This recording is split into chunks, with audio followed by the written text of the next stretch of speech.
So problem number 4, the rigid bar ABC shown in the figure is hinged at A and supported by a steel rod at B. Determine the largest load P that can be applied at C if the stress in the steel rod is limited to 30 kSI and the vertical movement of NC must not exceed 0.10 inches. So for this figure, we have our steel rod and we have the load at point C. So what will be the value of this load P? So we have here a free body diagram and a deformation diagram. So we have here the free body diagram which shows to us this force exerted by the steel at point B, and we have the load applied at point C. And we have also the deformation diagram for the steel and for the load at point C. So to start with, based on the maximum stress of steel rod,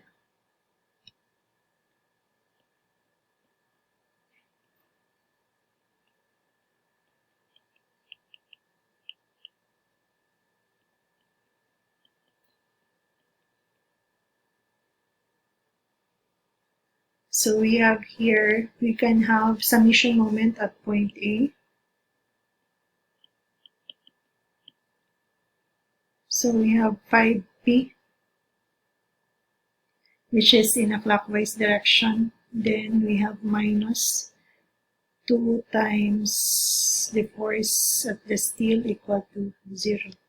So therefore, our P is equal to 2 PST all over 5, or simply P is equal to 0.4 of the force of the exerted by the steel.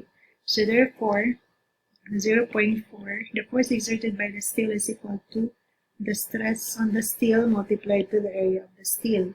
And if we try to substitute the values, 0.4, the stress on the steel is limited to 30 kSI multiplied to the area,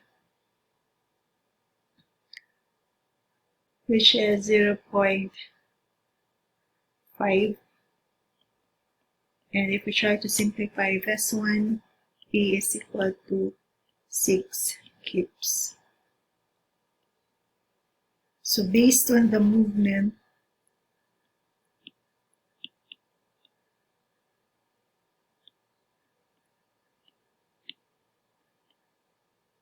at point C, we have from the deformation diagram, we have our deformation diagram. So we have here the deformation due to the steel, and we have the deformation at point C, which is 0.1 inches. So that is 2 feet, and this is 3 feet. So based on the deformation diagram, we can have ratio and proportion. We have deformation on the steel all over 2 is equal to 0.1 all over 5. So therefore, deformation due to the steel is equal to 0.04 inches. And we have the force on the steel times the length all over AE, which is actually our deformation. So therefore, if we try to substitute the deformation on the steel, which is 0.04, is equal to the force on the steel times the length, which is 4 feet, convert that one to inches. So we have here times 12 all over the area 0.5 times E, which has 29 times 10 to the 6th. And therefore, if we try to simplify, the force on the steel exerted is 12,083.33 pounds. And if we try to have the submission moment at A, submission moment at A equal to 0, so we have 5P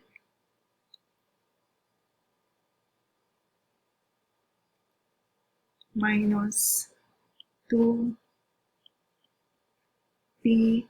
where the force on the steel is equal to 0. So therefore, we can have P is equal to, if we try to simplify, 2 over 5. This is 0.04, this is 0.4, the force on the steel. So therefore, this will gives us 0.4 times our force. We have computed the force of the steel exerted by the steel is 12,083.33. So therefore, if we try to simplify this one, we have 4,833.33 pounds, and this gives us 4.83 kips.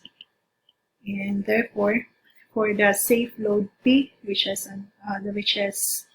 we have to find the value for P, so we try to get the value of the smaller value of P, which is 4.83 kips. So therefore, P, safe load P.